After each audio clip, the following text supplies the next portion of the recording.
ये Valentine day आप कैसे मनाते हैं? क्या है इसमें? ये किसकी परंपरा है? ये कहां से खड़ा हुआ था? इटली के जन्मे हुए एक व्यक्ति थे, कट्टर ईसाई थे, सेंट वैलेंटाइन बन गए थे। उन्होंने एक लड़की के साथ शादी की थी। वहां के राजा को यह नागवार गुजरा था। वे उन्हें ईसाइयत से और इस प्रेम से तब्दील करना चाहते थे।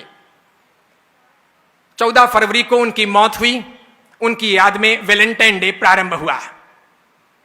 आपके कौन मरा जिसके लिए आप वैलेंटाइन डे मना रहे हो? कौन सा इतिहास आपके घर में रचा गया कि जिसके लिए वैलेंटाइन डे मना रहे हो? शादी का दिन मना लेते। और पति और पत्नी का प्रेम तो सदैव होना चाहिए, प्रतिपल होना चाहिए। वो मात्र चमड़ी का नहीं होना चाहिए, वो दिल का होना चाहिए। हम सब चमड़ी के पुजारी हैं। इसलिए आप में से बैठे हुए लोग माफ करना, साधु हूं, जिन शासन का और आचार्य हूं, फिर भी बोल रहा हूं। हम सब चमड़ी पसंद करने वाले लोग हैं। हम सब खूबसूरती सिर्फ देखते हैं। हम नाक देखते हैं, होठ देखते हैं, आंखें देखते हैं, उसकी स्टाइल देखते हैं, उसकी अदाएं देखते हैं, उसकी कमर देखते हैं, उसके गाल और नाक नक्श देखते हैं और दीवाने बनते हैं। हम बेहुदे गंदे लोग हैं और इसीलिए हम वहीं पर अटके हैं।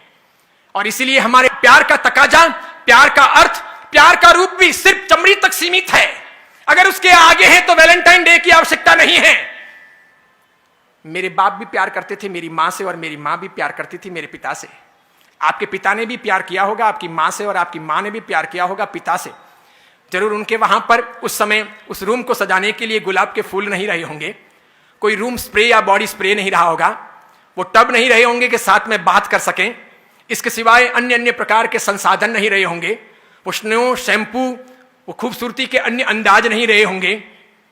तर भी जीवन की पवित्रता रही होगी, समर्पण का भाव रहा होगा, वो अर्धांगिनी का रूप रहा होगा, वो गहरी आत्मीयता रही होगी, वो दिल रहा होगा, वो प्यार रहा होगा, वो घनिष्ठता रही होगी। मेरे ख्याल से हम में से अधिकांश के मां बाप ने अभी तक, मां ने बाप को नहीं छोड़ा और बाप ने मां को नहीं छोड़ा। न तलाक दिया, न ऐतराज किया, न हमारी मां अपने बाप को छोड़कर पियर गई और न मेरे पिता ने कभी अपनी मां को घर जाने के लिए कहा।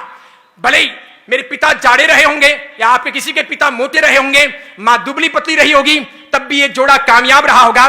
भले पिता काले रहे होंगे, मां गोरी चिट्टी रही होगी, तब भी वो जोड़ा कामयाब रहा।